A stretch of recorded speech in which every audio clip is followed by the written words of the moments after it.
The beating heart of Final Fantasy VII, the Symphony, has returned. The macabre play, the insanity where heroes are not allowed to follow their soul's desire, but rather their footsteps are to fall into footprints already laid out, is over. The butcher's bill is horrid, but freedom is earned for the first time in eternities. And yet, the people who carry the memories of love and loss and defying destiny enter a gathering storm. How is freedom and triumph? Melancholic foreboding tempest. Adrift the deafening cries of looming unwinnable war. All that was fought for and forged in a handful of days is transcendental because it was done under the cacophonic influence, oppression of an alien puppet master far more terrifying than any enemy could be. This wrong entity, Jenova, is a virus from somewhere beyond creation who cares about nothing. The loss of her infinite puppets, of her one-winged angel, nothing as meaningless as the loss of the Cetra, her removal from the Tesseract center of a singularity, a dead memory, nothing, a change of state, and Jenova immediately thereafter had a reunion with the life stream, and a splinter self of Sephiroth is hers therein. Crisis core. When the many memories of Midgar were conjoined in singularity, the past, like the future, was equally varied, insubstantial, potential, just like memory. With the collapse of the singularity and expulsion of a singular Midgar with a linear past, Crisis Core is reborn. Unlike any other entity capable of speaking, unlike any entity from the life stream, it's all the same Jenova. So there she is, in Gaia's hyperdimensional memory, once more.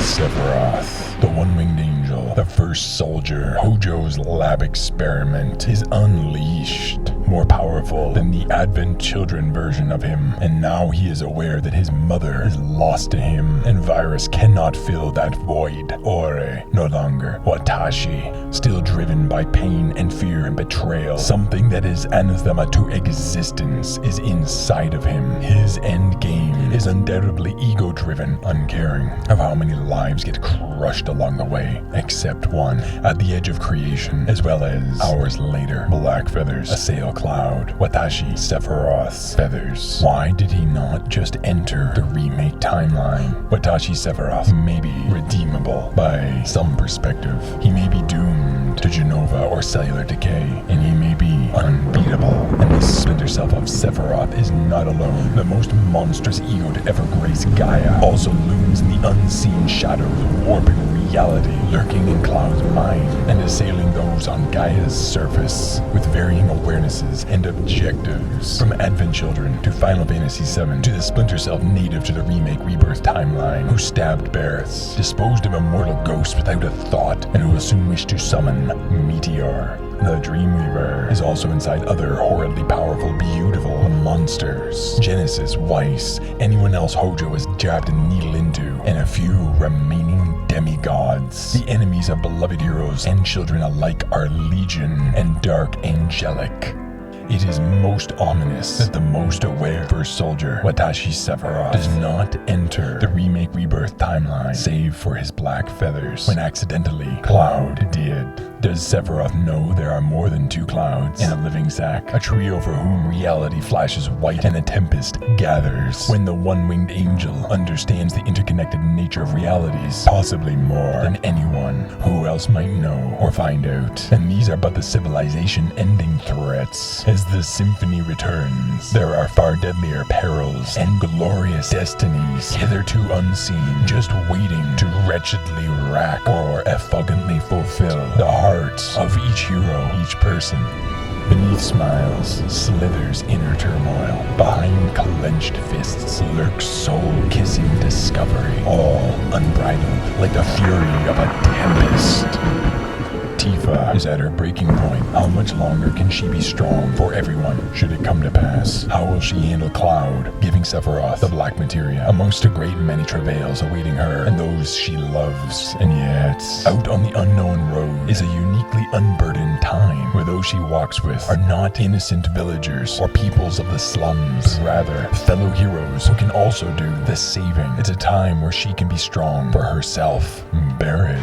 Less than a week previous, he was nearly able to show that he cares about someone he does not leave, a mercenary, Cloud. Since then, it's been much easier to talk about Avalanche, unless the topic is Marlene. The idolatry of Avalanche is what keeps him out of the pain cave one more day. The Avalanche that he led, that he lost. The Avalanche that now he can get back, along with that version of himself behind the 3-syllable mask. Aerith, who believes her doom is unavoidable, whose long-lost love has returned, and who is rising in love with another, though she tries to convince herself that it's only the other way around. Mr. Strife and Mr. Fair, they're both great warriors who will die before Sephiroth finds himself in the City of Ancients and does anything. Aerith is ready for sacrifice, but is she ready for however long to live? Zack, he has no idea what he's walking into. The storm is behind him, but unchecked horror rises in and around the city of Mako. He, more than anyone, will be burdened with wrestling with a reality that has evolved from his death. Zack is a soldier, first class, something for whom cellular decay awaits. At least on those long, doomed walks, he will never be alone. Yuffie, who carries on blissfully as if nothing has happened, though a few dozen hours previous she suffered overwhelming trauma, and who was carrying on in like blissful fashion before meeting Sonnen, as if perhaps this is a coping mechanism. What secrets has she neath seeming innocent exterior? What magma flows under disarming surface? And for better and worse, her surrogate big brother, Sonnen, is not dead, and who but she could save him?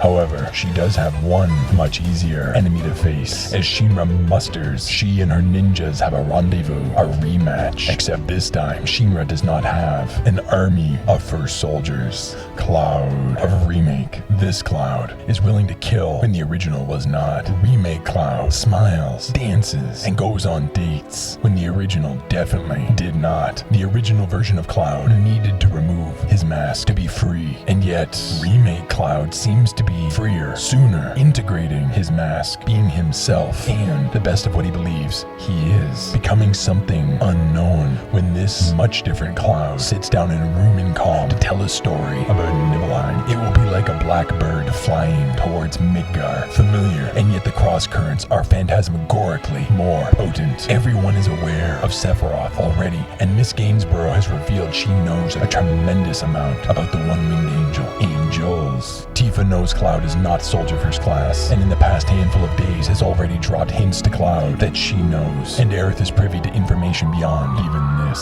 Splinter selves of Sephiroth are always aware of Cloud, and the Mako warrior will be walking down literal memory lane with the first soldier. How will Sephiroth respond with only a black feather? But beyond a changed Cloud and changed circumstances, the most poignant peril of all for Mr. Strife is that he struggles with romance, and despite this, he's willing to meet midnight rendezvous, to go on dates, and Cloud has several loves. Throughout Remake, an unseen war was fought against many enemies, known and unseen, personal and impossible. Because heroes prevailed in the end, cosmic curtains can no longer arbitrarily fall. All the laugh, tears, loss, lives, loves, choices, every step of everyone has meaning. Whatever decisions were made, feelings forged, do not have strings attached anymore. They now matter forevermore. The freed future extends out from them. That is life. For the heroes of the bluffs and beyond, a storm gathers. Perils of worlds ending and hearts breaking rise. Yet, come what will, born with that tempest, reborn is a world and heart-making, mist and cloud and dream-shrouded new dawn.